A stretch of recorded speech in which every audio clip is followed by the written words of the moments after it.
Yeah. That's a cool Yep. spot. How often do like you get back there? Oh, looks like we're live. Oh. Is that true?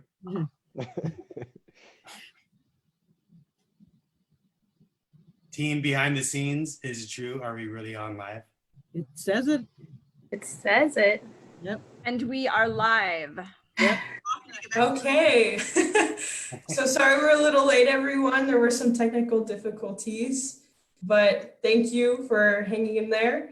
But hello and welcome to today's community conversations on race, where this week we will talk to three powerful change makers on how to create long-lasting institutional change. My name is Nydia Mora, and I will be co-moderating today with Marcus Clarke. I want to thank everyone who has supported the series so far. And if you are new here, welcome. These conversations started in response to the Black Lives Matter movement that began earlier this summer. But since that sparked so many more topics and there needed to be so many more things discussed, here we are at, I believe, our 14th conversation.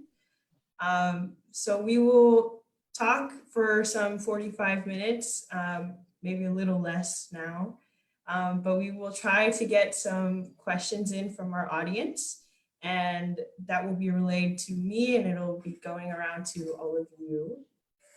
So now, Marcus, if you would like to introduce who we have here. Great, thanks, Nydia. We have Amber Lucas. Amber Lucas is a lifestyle content creator and local influencer in Sonoma County. She has worked with national brands such as Target, Macy's, Almay, and Crest. She enjoys traveling, writing, public speaking, and is the founder of Amused, a blog. Amused, both work. Yeah. Amused, okay. Outside of her day job, she's been at the forefront of a variety of social movement activities here, organizing protests, making speeches.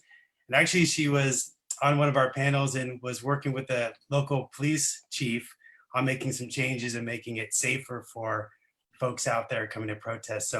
So happy to have you here again. We just love you so much. We just keep on inviting you back. Thank you. Thank you for having me. Totally. And we're glad that we had an elder a couple of weeks ago and she told you to stay home and stay safe. And you said, well, someone's got to be out there. So we appreciate you continuing on in the way that you find necessary. So thank you. Thank you. Next is Tanya Forsberg. She moved to Northern California almost 25 years ago and is a marketing manager at Kaiser Permanente. You got two marketers in the house. Tanya has always been a concerned citizen with an interest in politics and believed that choosing to vote in every election was just enough until 2016. It was then when she decided to get more involved locally and joined the board of the San Leandro Education Fund, which is a nonprofit whose mission is to identify and mobilize resources to bring increased funding, innovative programming, and strong partnerships to the San Leandro Unified School District public schools. Tanya is married to a longtime Santa Rosa resident from Bennett Valley. Go Slater, go Montgomery. It just happens every time. And has been coming to Sonoma County with him and her children to visit the grandparents and explore all things Sonoma County for the last 20 years. So we're so happy to have you. Can't wait to hear your perspective on Sonoma County. It's great that you've come here so much. You know it just like anybody else. So thank you so much. Thank you. Julian Quibell is a proud native of Sonoma County. For the past 2 decades, he has worked in international development, starting with a 3-year stint with the Peace Corps in Ecuador. And then he served with the National Director for the National Democratic Institute for the past 18 years, first in Mexico, then in Nicaragua, and then just came back full circle to Ecuador, where he's now NDI's National Director. He's managed programs designed to support democratic culture, institutions, and processes. This has included support for a variety of projects aimed to increase political participation, foster inclusion, and promote government accountability. Through this work, he's supported youth leadership programs, domestic education, domestic election observation efforts, civic advocacy, movement building projects, and supported the development of political participation of historically marginalized groups, including women, LGBT, and indigenous communities. Julian, I heard that there's a job coming up here in November. So just want to say thank you guys so much. Excited for all your different perspectives. And I'm going to pass it back to Nydia for first question. Okay, so just to get right into it, we'll start off with Tanya and then we can go around. Is there anything else that you would like to add about your background that wasn't in the bio and that you can you share what inspired you to participate in social change work? Yeah, thank you so much. You know, I feel like I represent, I don't know, as a Gen Xer in particular, you know, I feel like I represent a group of people who maybe got a little too comfortable with, you know, oh, the civil rights movement that happened in the 60s. And, you know, I vote and you know, I'm involved, you know, in that way. And, you know, I know what's going on politically, but, you know, that was really the extent of my involvement. And, you know, I think there are a lot of people like me out there who, you know, are doing what I realize now is the bare minimum of what democracy requires, which is that you at least vote. You at least have an idea about why you're voting for something. Like that's the minimum thing. It's not the maximum thing. So I just feel like, you know, 2016 for me was, you know, a real wake up call to the reality of what America, that it is possible, even in a place, you know, especially I should say, because it's hard to even give up that narrative, but especially in a place like America, it's really, you know, we have a narrative about what America is, and it's hard to give that narrative up. So 2016 was when I just let go completely of any narrative that I have about what kind of place America is, and just completely bought into the reality of our country and the work that we have to do to maintain our democracy. So that's really why I have gotten more involved, and, you know, especially on a local level, because I, you know, ultimately, you know, they say all politics is local, and I truly believe that. Thank you. Yeah, I resonated a lot with that. Amber, would you like to go next? Sure. Tanya, I can actually really resonate with what you said as well, because I feel like, you know, I've grown up on the Big Island of Hawaii, and it was great. It's a very diverse culture there. I fit in really well. I didn't ever feel singled out in too many ways, to be perfectly honest. Everyone thought I was Hapa, which is like half Hawaiian. And I just grew up, you know, seeing the world through this lens, and it was a beautiful world until I got to college. I left the Big Island. I came out to California, and California didn't let up at all. I learned a lot of really eye-opening lessons very early on coming to California. And I remember with the backlash that came politically after 9/11, and I had friends who were international, like, you know, from Britain, from France, from all over, and they would tell me things of the way that America was being reported on in other countries. And I just had this over-idealized idea of what America was and what America stood for, and what this country meant and what it stood for to other people in the world. And to have that image in my mind shattered over and over and over again was very eye-opening, and it really made me question the country that I thought I was living in and the bubble that I was actually truly living in. And I think that set me on a path in college to be where I am now. Wow. Yeah, it was great. Yeah. Julian, would you like to jump in. Sure. Hey, yeah. Hi, everyone. Thanks again for the invite. It's great to be here. And live and direct from Quito, Ecuador, as Marcus mentioned in the bio. Thank you, Marcus, for abbreviating that, because I just cut and pasted from my CV, I think. So yeah, how did I get to sort of, I guess, my passion for social justice and the work that I've been doing for the last almost 2 decades, I guess, I think comes partially from, coming from a family that was touched directly by the Holocaust. My mother's family was scattered in the 1940s as a result of the Second World War.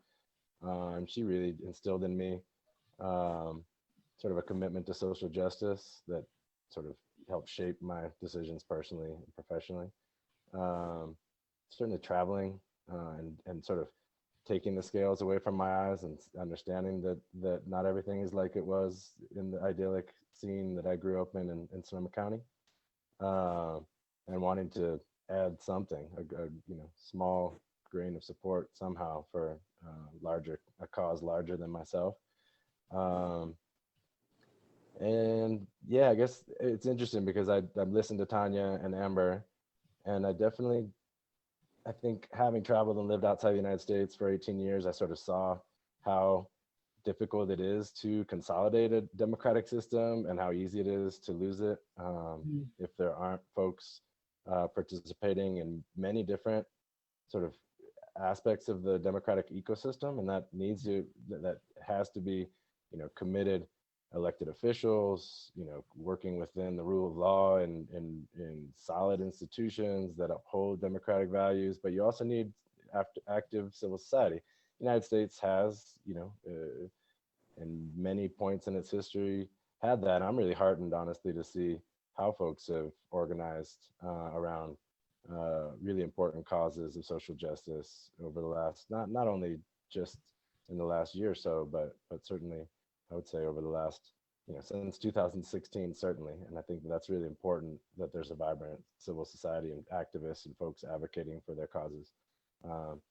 So, my small grain of sand on the larger beach is to be able to support folks in other countries doing that. And I think it helps, also gain some perspective on where we're at in the United States and where we can go and what our strengths are and what we've got to keep working on.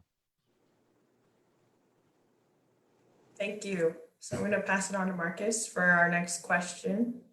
Great. It's good to know a little bit about you guys, and you're all different. And I'm curious to know about this question right now. I mean, Julian, you're overseas looking at the news.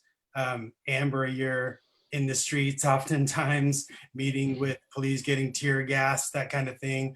Tanya, you've been out there too. You have children. You're trying to figure out for this world what Black Lives Matter means to them. Just so much going on in this forum. We talk about race, and I'm so thankful we have this space to do so. The other day I was lucky enough to be on KSRO just to talk a little bit about the series.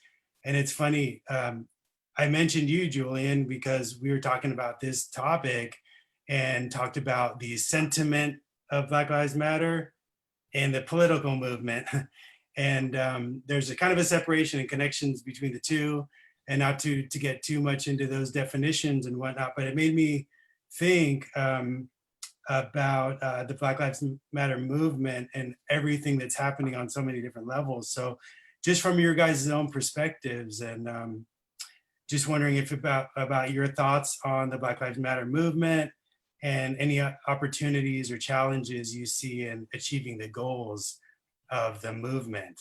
And even if you have any questions about that question, but how do you see this movement and its opportunities and challenges? And we can start with Tanya. All right. Okay. You mentioned two different things. You mentioned, what does it mean to me? And then, like, what does the movement mean politically? I don't see that those are two different things. I mean, to me, Black Lives Matter is very personal because I'm a Black life and my children are, children of color. My husband is white, but you know, my children are definitely obviously not white. And you know, my son has recently passed me in height. And you know, it's very personal because I do think, you know, well, what will happen? You know, will he one day cross paths with the wrong cop? You know, specifically, you know, will he, you know, will he be in a situation where if he had blonde hair and blue eyes, he would, you know, it wouldn't even be an issue, but because he doesn't, it can be an issue and it can be a matter of life or death for him. So it's really personal, you know.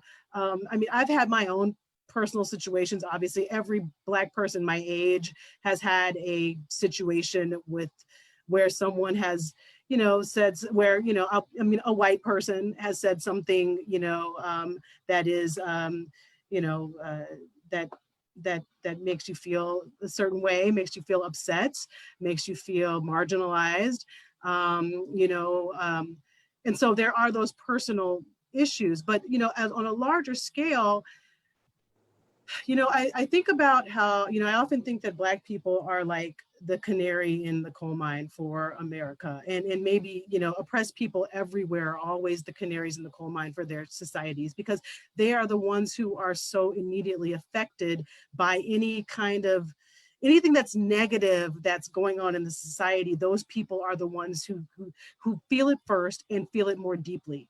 You know, thinking about, for example, coronavirus in the case of our society is just one situation where you've got something that's deeply affecting, you know, that's affecting Black people more because of the intersection of race and class that we have in our society and the caste system that we have in our society.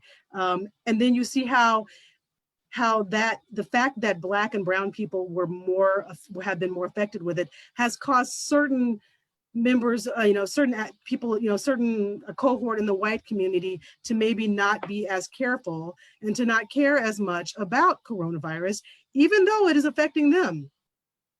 You know, and they're not immune to it, but just the fact that it is affecting, you know, that there is a narrative that, oh, it's affecting Black and brown people, so I don't have to care as much about this. There's definitely that aspect of it. And it just tells you that, you know, when it comes to the politics of this country, Black Lives Matter, the way that Black people are treated in this country is going to have an effect on everyone. And so, you know, why not focus on helping and understanding the issues that we have as a country, understanding how the disease of white supremacy is contributing to like a weakness in our foundation, allowing other people to, you know, people to exploit that, and then fix that so that we can move on to like bigger issues that really affect all of us, like, for example, climate change. Thank you. Really interesting. You know, and Amber, I'm going to ask you this same question, and maybe that you can help me understand this a little bit. It was really funny. I went to the Barlow the other day, and folks watching this who are in Sonoma County know that that's out in Sebastopol. And you know, they have great restaurants, great bars, great shopping. I went over there and hung out. And I was really happy to see Black Lives Matter, you know, posted kind of throughout. Mm-hmm. And some of the bars had a really cool graphic. It was the colors of the rainbow. It was kind of LGBT. And it was George Floyd's profile, and it said Black Lives Matter. And it was beautiful. And it also made me think like the intersections between when Tanya mentions the canary in the coal mine, it's like, it's the struggle right now seems to be Black and the enlightenment of Black issues and Black history and Black Lives Matter. And other groups who also need a push are also part of that or embracing that. Mm-hmm. And when you go to some protests, I'm wondering, is the Black Lives Matter message going to be lost with other causes that are important? And as Black people, sometimes we get scared that, you know, we're hot topic at the moment, and then later down the line, it's someone else's protests, and we're still getting massively incarcerated and shot by the cops and all the things that happened to us. So just curious from your standpoint, as we look at Black Lives Matter and the movement and the intersection of different movements, how do you see that playing out in the ground level? So that's a really great question. For those who have been like heavily involved in the Black Lives Matter movements, especially within the streets, or even on like who's been like paying a lot of attention on social media, you might remember there was a blip. It didn't last very long, but it was a blip of all Black Lives Matter. And that's because, you know, there you have Black Lives Matter, and then even within Black Lives Matter movement, you have a subset of individuals who are at even higher risk. We have the trans community, we have the LGBTQIA community, right? And so if it's one thing to be trans, right, that is very like, it can be dangerous for these communities because there's a lack of support, psychiatric help, medical help, all of that, right? There's a lack of understanding or acceptance there. And then on top of it, to be Black makes it even more dangerous, right? So it's a lot. I think Tanya really kind of called it. It's the canary in the coal mine. Because I mean, to quote a young adult novel, if we burn, we all burn. You burn with us, essentially. If we burn, you burn with us. And I wouldn't say that there's a concern of that, of the Black Lives Matter movement being kind of somewhat drowned out by other oppressed groups. Because when I think back to the early weeks of June, we had a protest and we met in the square beforehand, and there was a group of Indigenous people who came, and they held a sacred circle and they were giving their story. You know, Red Bear was there to speak about his experience, which was awful and not right. And when they spoke and they formed that sacred circle and said, we understand, because just like us, our Black brothers and sisters and fellow people did not have a say. They did not have a say in what happened to their lives. They did not have a say in being taken from their homeland and being forced into servitude. We didn't have that either. And so we connect with you on that. And that flipped a switch for me, because honestly, I was just like, that's cool that they're here to show support. That's great. But then having that educational moment, what I really want to stay away from with this movement is saying, this is my problem. This is my cause. This is my hurt. You can't participate. No, because if we burn, all of us burn. My biggest fear for the Black Lives Matter movement is appropriation. That's my biggest fear, not inclusivity. I'm not afraid of bringing in other oppressed groups. I'm afraid of this movement becoming appropriated by well-meaning people who go out and host events or, you know, do these big artworks for public display, but then do nothing beyond that. I don't care about Black Lives Matter being written in Sebastopol. I don't, you know, the mural of George Floyd's profile, that's nice. But what I want to see is that never happen again. I don't want there to be another George Floyd ever again. I don't want that. And if it means I don't get to have a mural, then that's okay. Right. I'm okay with there not being a mural if another George Floyd never has to happen again. Right. Thank you. Thank you. Great perspective. Thank you so much. Julian, just you've heard some of this. I'm just so curious. You know, you've been in places around the world where folks are organizing around particular issues, and some of this might ring true to some of the work that you've done with groups and kind of getting on the same page. So just curious what you've been witnessing and observing from your standpoint. Sure, and I'm obviously seeing this from a different vantage point, but I think you know, trying to put it into my own intellectual framework based on, like you said, the work I've been doing. I see this as a human rights issue, basically. At the end of the day, the United States, has this mythology that we've been taught, particularly folks, in insulated communities like mine, especially white men have sort of grown up with this idea that, the United States is, the protector of human rights, both at home and abroad.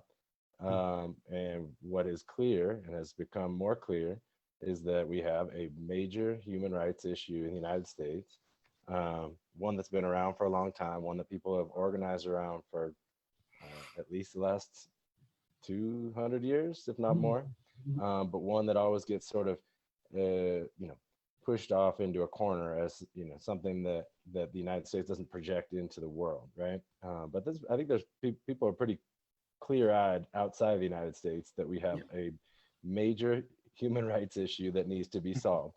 And so it's sort of ironic that, I'm working in Mexico, in Nicaragua, and in Ecuador, working with human rights activists, working with LGBT activists, working with feminists,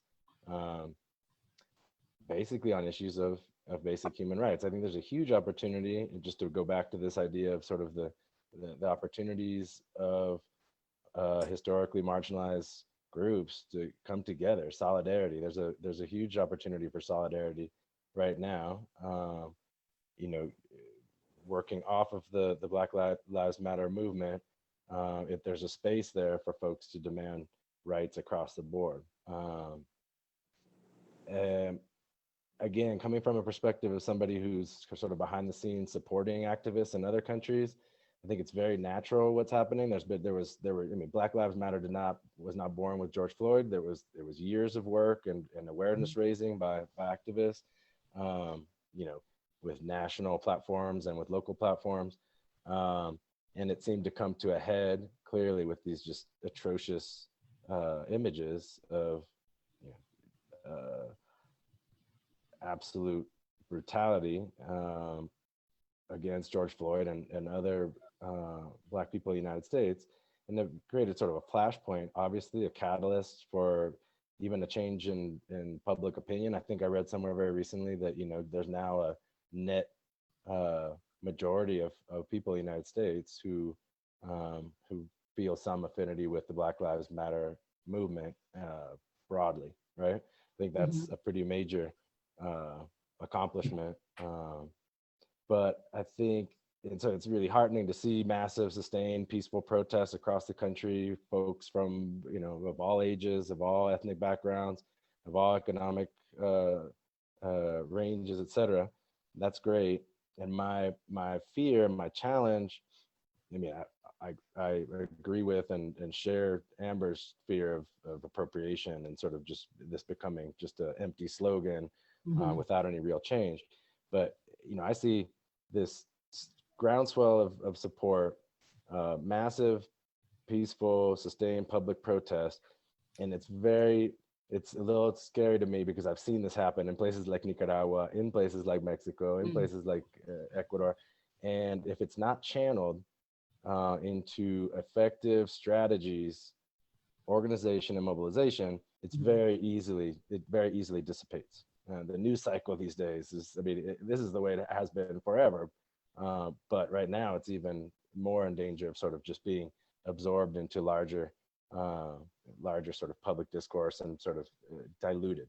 So I think it's been heartening for me watching from the outside to see prominent activists from the Black community, but from other communities, as Tanya said, emphasizing the vote, but that the vote is a necessary yet not sufficient condition to get things done, to actually make sustainable change over time, and calling on folks to engage where they can in that development of strategies, organizing and mobilizing, not just on the street, because that's another thing I've learned in this work, is that, protest is one of many, many tools that citizens have to organize effectively and gain power, because it's all about power at the end of the day.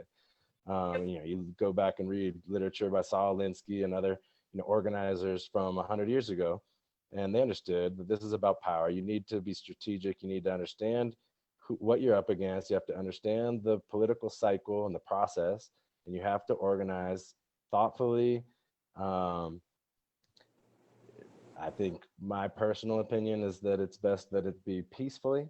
Others, I think there's legitimate, and I think you're a guest on one of these earlier programs, Ozzy mentioned, it's perfectly legitimate to defend yourself.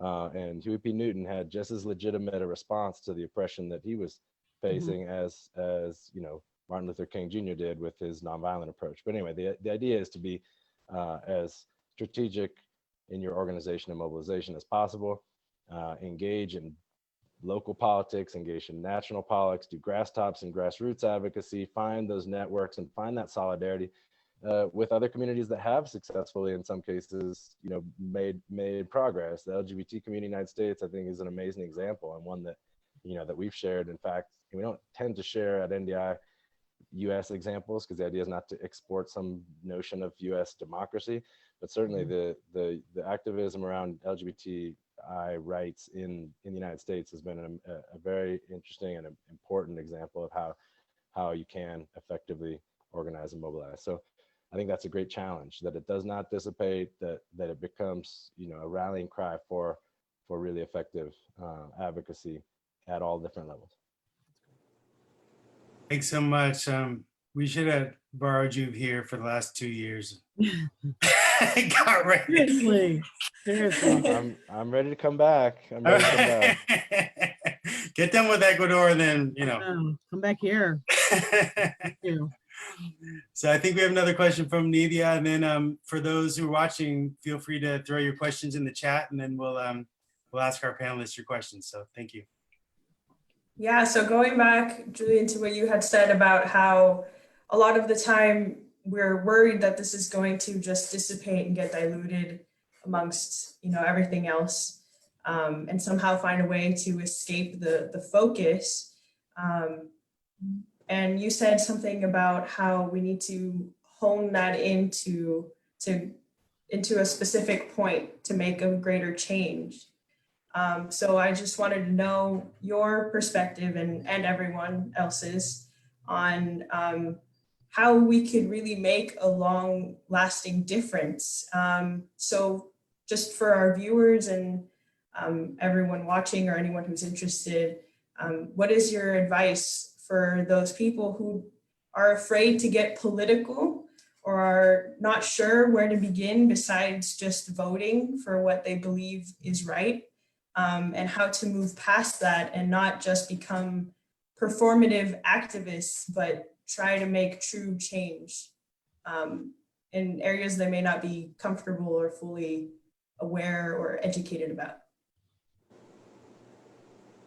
Thanks. No, that's a great question. I'm not sure I have a great answer. I don't think there's any one correct answer.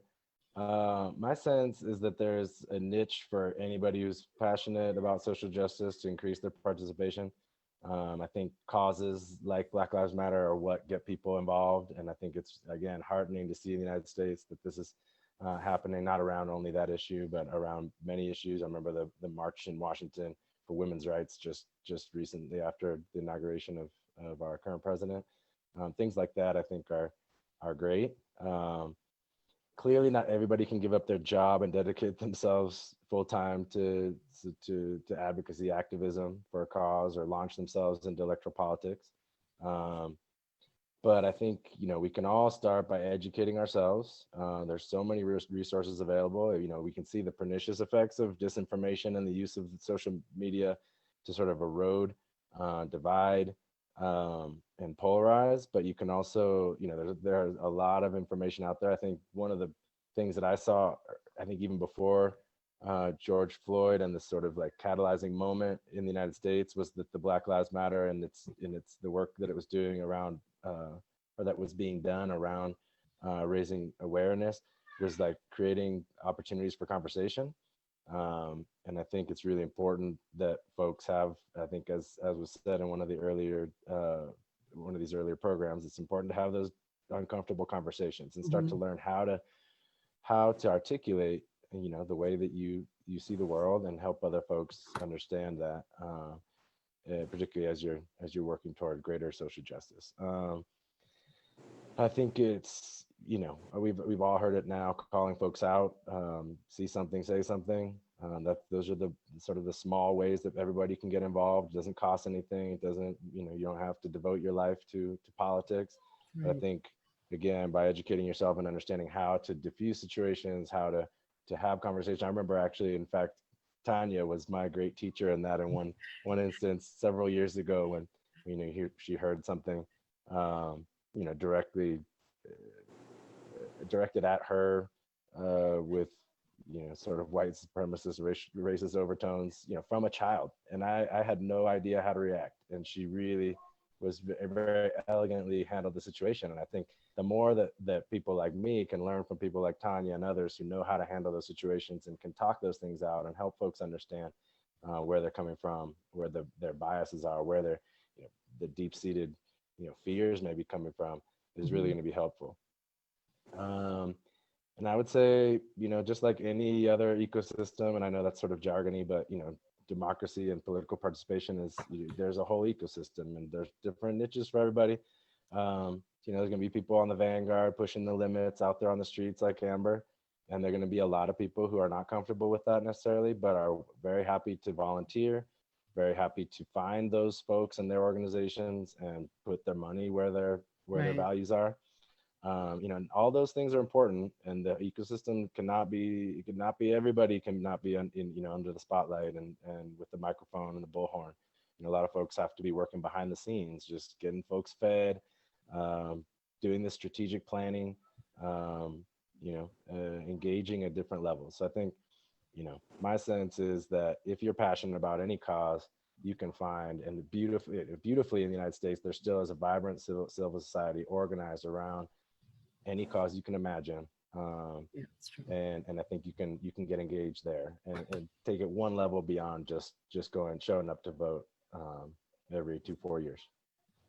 Yeah. I mean, what you're saying, I want to build on what Julian just said, because it really resonates. There is a place, I am a mother with a full-time job. And so I knew, although I'm very interested in politics, I knew that I wasn't going to be running for anything. But I also knew that, I care passionately about public education. So I looked, I know, maybe one day.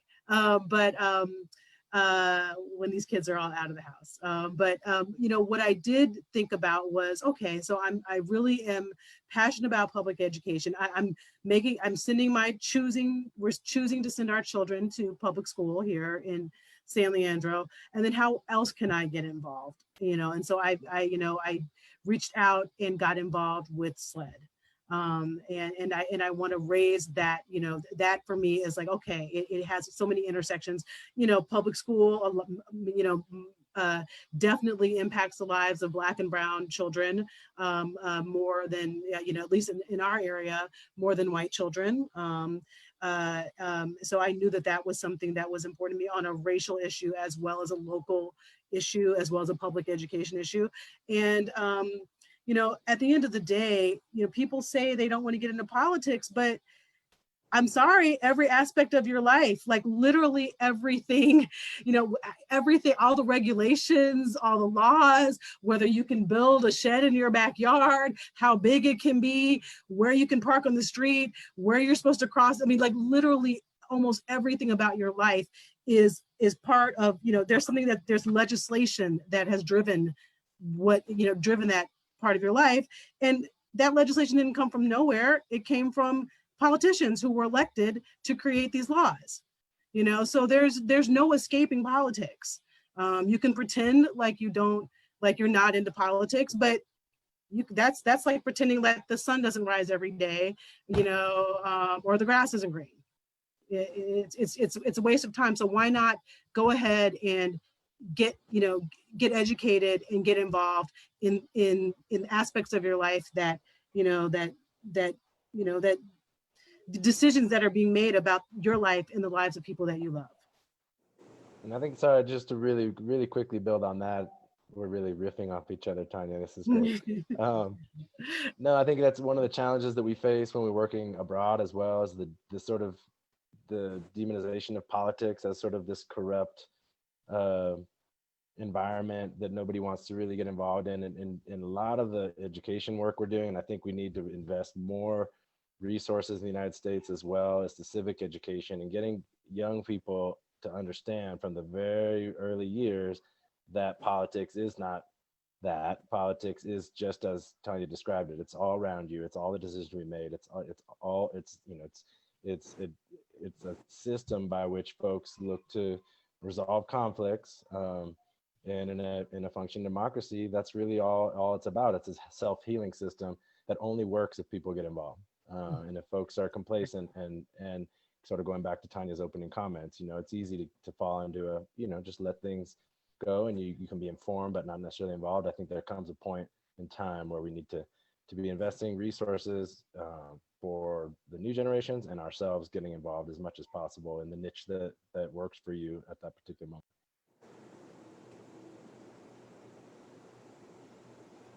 Sorry, Amber, I took some of your time. Go ahead. Sorry. No, I was just going to say, Amber, is there anything else you would like to add?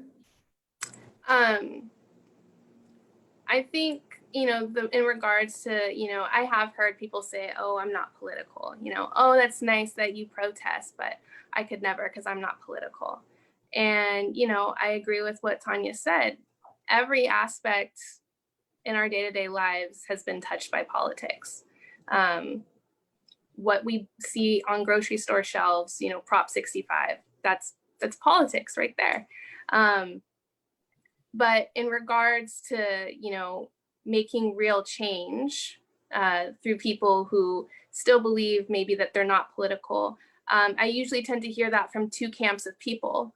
One are the people who are privileged enough to believe that politics don't affect their lives, or they aren't directly affected in the same way, persons of color are, or they've been taught that their voice in politics doesn't matter. I have an ex that, I am still friendly-ish with, and my biggest grip is that he will not register to vote because he doesn't believe that his vote matters. And unfortunately, what I've learned in the last year and a half is that he might be right. He might be right, because the way our political structure is set up, if you've got certain charges, if you've been hit with a felony charge, you might not be able to vote in this country in certain states. You might not be able to. And when you think of like the school to prison system, when you think of the charges that people of color are disproportionately charged with, can they vote? Can they go in and make a difference? And part of me now has realized in the last several months, this war, this fight to be seen as equal and to be held as at the same level and the same respect of other people in this country, it's not going to be fought. It's not going to be won in the streets. This fight is not going to be won in the streets. It's going to be won behind closed doors with a small group of people making decisions for the rest of this country. And so the way I walk away from this is knowing, okay, is this battle that I'm fighting, that we're all fighting, going to be fought here on Sonoma Avenue? Is it going to be won on Sonoma Avenue? It's not going to be won on Sonoma Avenue. But if I keep disrupting the peace, if I keep reminding people that we're still here and that we're still fighting for this and that these atrocities are still happening, maybe one more person will get political. Maybe one more person will say, hey, it's not okay. I saw something the other day. It reminded me of that one thing that I saw. That wasn't okay. Learning to have these uncomfortable conversations, getting people to open a book. So many people want a simple answer. How can I be an activist? How can I solve this issue? How can I be an ally? It's not going to be some some Mount Everest that you climb and then you get to the top and you're finished and we're done and now everybody's happy and we're all equal. It's going to be you alone with a book reading something that makes you uncomfortable. It's going to be an uncomfortable conversation with your friend, with your colleague, with your family, with your friend who makes racist jokes and you don't know quite how to correct them. It's going to be in these small moments. It's going to be these collective small moments that finally push for a really big change. It's not going to take some dodging of cars on a street. That has its place. That's why I'm at where I'm at. But it's not going to be the decision maker that finally makes the change that we need to see in this country. So you are political. Anyone who thinks that they're not, they are. It's the really uncomfortable part of politics that's going to win this fight. And believe me, Amber, you know, that work that you're doing out on the streets is gonna create the sufficient pressure so that in that boardroom with that small group of people, Yep. that they can say, look outside. If we don't reach this agreement on my terms, this is gonna keep going on. So I think that's one of the lessons we learned. We collaborated a lot with HRC, Human Rights Campaign, with a group of LGBT activists in Nicaragua. That was one of the things they were, really adamant about, was that it was important to have that balance. You need to have folks who are willing to go out on the street, make noise, disrupt, civil disobedience, but you also need folks who are in the position and have the skills to negotiate change, institutional change, legal change, and that combination is really, really powerful. So it's not that one's better or more important than the other. In fact, they can be symbiotic and they can be self-reinforcing. So, keep that up. And maybe you can be in both places, but you certainly need that pressure on the street to get things changed in that boardroom. Thank you. And I agree with that. Like I look at this, as a bread recipe. If you forget any recipe within a bread recipe, if you forget any ingredient within a bread recipe, the whole thing fails. Yeah. You can't forget the salt. You can't forget the yeast. You can't forget the flour. It takes several moving parts. It's a recipe to see change.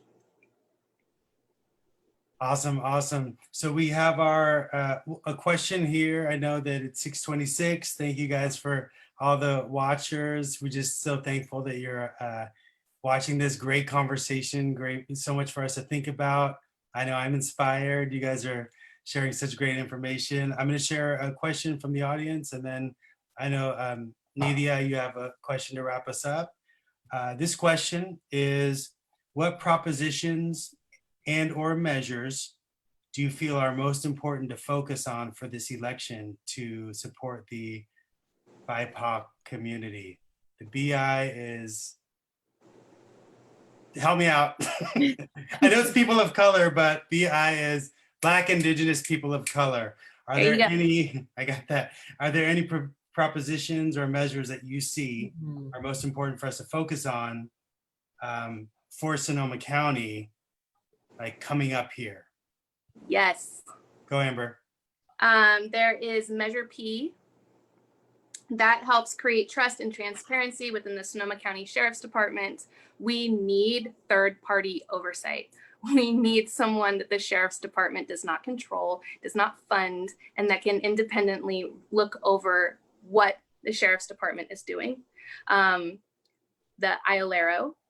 And then also we need yes on Proposition 15, which helps improve schools and our communities, which is why so many of us are calling for the reallocation of funds from the Sheriff and Police Department here within Sonoma County, because they are gobbling up the funds and we can reallocate those to make huge impacts on our community, positive impacts on our community, and get them funded and rerouted to places that really could use them and put good resources into our community and reduce the amount of time that the police are fielding these phone calls and responses. Interesting. Definitely a nationwide discussion, and thank you. And I know, Tanya, in our earlier conversations, you mentioned that there's San Leandro has had two, around law enforcement, have two kind of big wins from probably your standpoint, but any kind of comments around that? Well, I mean, I'm not as familiar with Sonoma County measures. I mean, in general, I would say, well, specifically for San Leandro, almost immediately, I don't know, within a month or a couple of months after the sort of height of the George Floyd BLM protest, we did push the city council to remove funding for the police presence in our high school. That was really quick. And there is a defund the police measure going on right now. And I just want to be clear when we use the term defund. I'm sure you've talked about this a lot, but it bears repeating that when we say defund, you know, as a marketer, it's an easy thing to say, defund the police. It's something easy to remember. And then it's an umbrella term for what we really want to think about is what could a system look like that maybe includes a certain level of police presence for very specific reasons.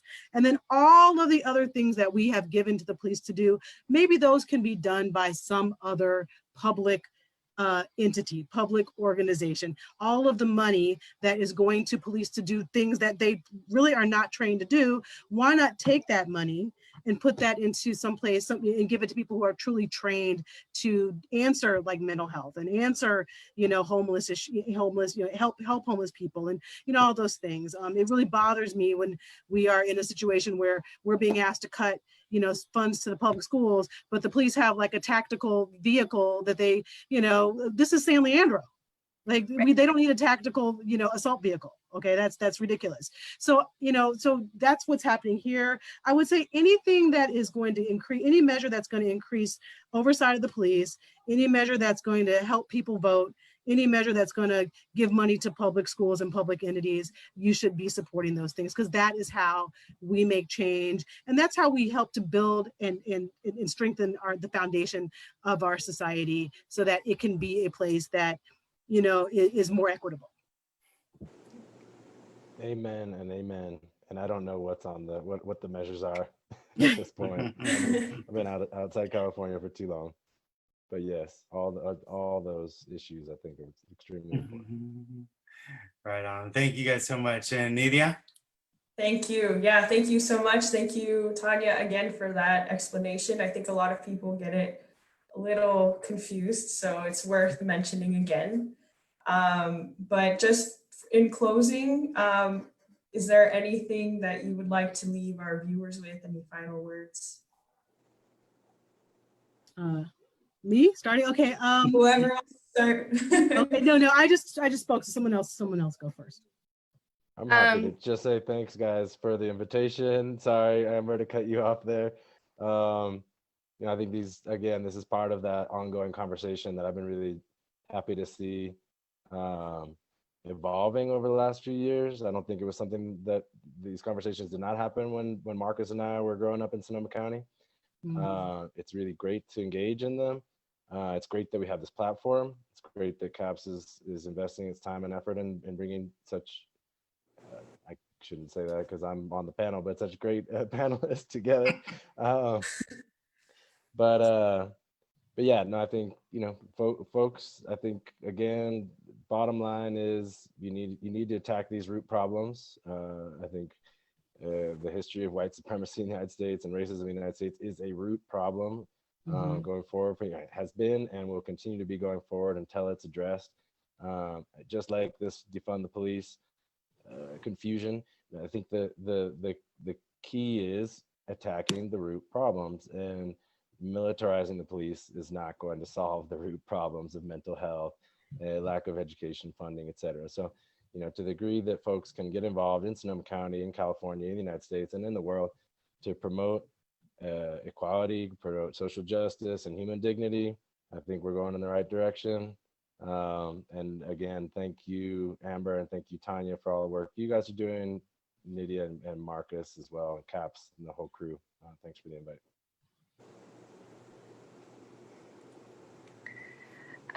I would just like to say, you know, for people who are wondering like where their place is in this movement or if they belong in this movement, the answer is yes, you belong here. You belong in the movement, no matter what your background, no matter what your ethnicity, you belong. and your voice is needed.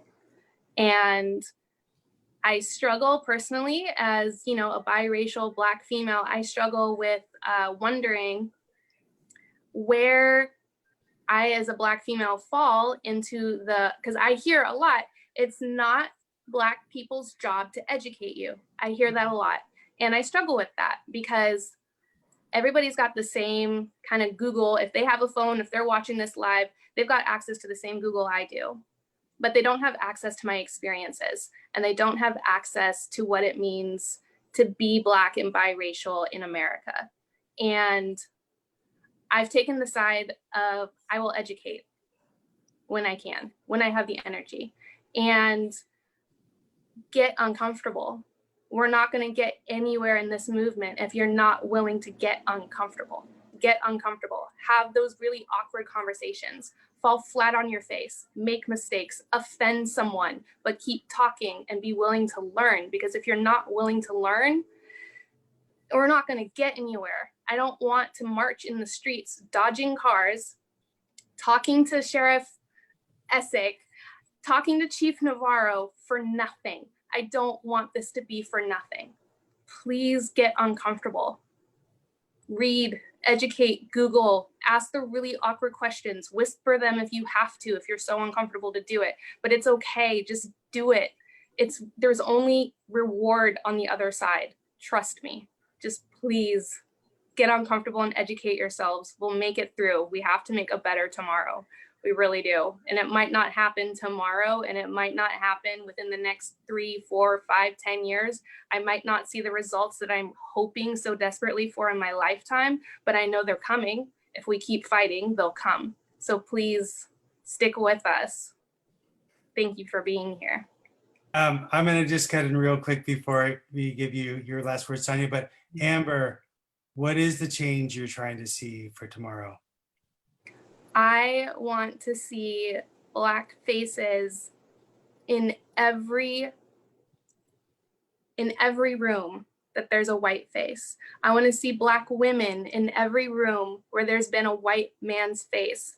I want women, Black women, to be the decision makers. I want to see Black female CEOs. I want to see Black trans CEOs. I want to see Black children be told that they can be something more than a football player or a sports team. I want them to be told that they can be CEOs and CFOs. I want them to be told that they can do whatever they want to. I want to see a Black sports owner, like a sports team owner, and like not have to negotiate for things. Like I want to see like Black lives in white spaces because we belong there too. I want to see equality. I don't want to see another George Floyd.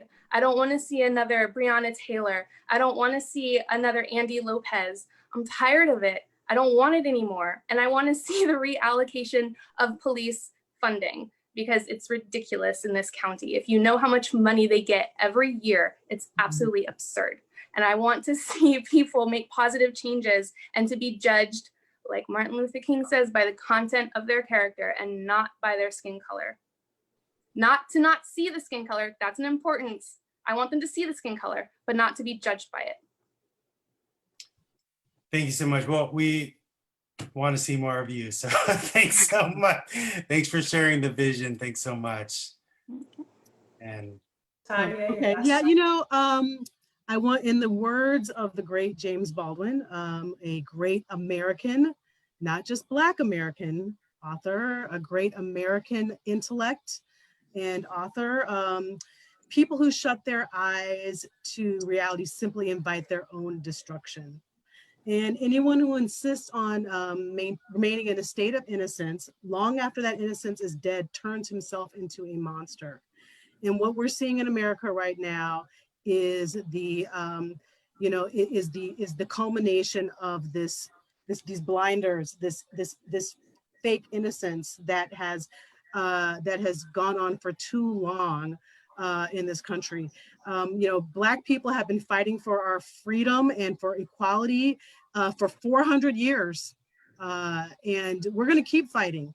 We're never going to accept second-class status, and we shouldn't accept second-class status. And America shouldn't want there to be second-class status people with second-class status. Because at the end of the day, you know, just like Julian was mentioning, you know, and those of us who've been outside of this country, other people are not fooled by our narrative. Americans, white Americans are fooled by the narrative. But when you go outside of this country, people see America for what it is. They're not fooled.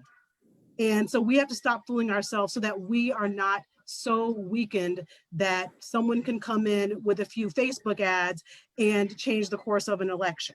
Okay, that's what we can't be doing, because you can see that with just that, you know, with a few $1 million in 2016, we have, you know, we have 200,000 people dead from COVID, and, you know, 6 million who are infected. That is a direct result of the weakness that is in the foundation of our, the weakness that is in our structural foundation as a country. So I really want to see people, you know, as Amber mentioned, you know, you've got to get out of your comfort zone. Black people have been out of our comfort zone for the entire time we've been here. Now, please join us. Join us and get out of your comfort zone so that we can move on and that we can tackle the big issues like climate change, for example, the things that really affect all of us, and that it doesn't matter if you're Black or white or whatever, you know, you've got to breathe the same air, you've got to drink the same water. Thank you guys so much. This has been just so great. You've got, you know, usual learning so much from you, Julian, learning from Amber here, the new generation here coming up out in the streets. Really appreciate you. Thank you. Yes, thank you. Thank you so much to each and every one of you. Thank you so much to everyone watching. This has been an inspiring, empowering, and very, you know, educational conversation. I hope everyone watching at home feels the same. So thank you so much to all of our panelists today. And coming up, we will be having more of these conversations. And the next one will be, it's a 2-part special event. So on October 5th, it will be a conversation with our city council candidates from District 1. And on October 6th, it'll be a city council conversation with District 7. So please join us for that. Thank you so much to our panelists. And thank you so much, everyone, for joining. And we hope to see you next time. Thank you. Bye.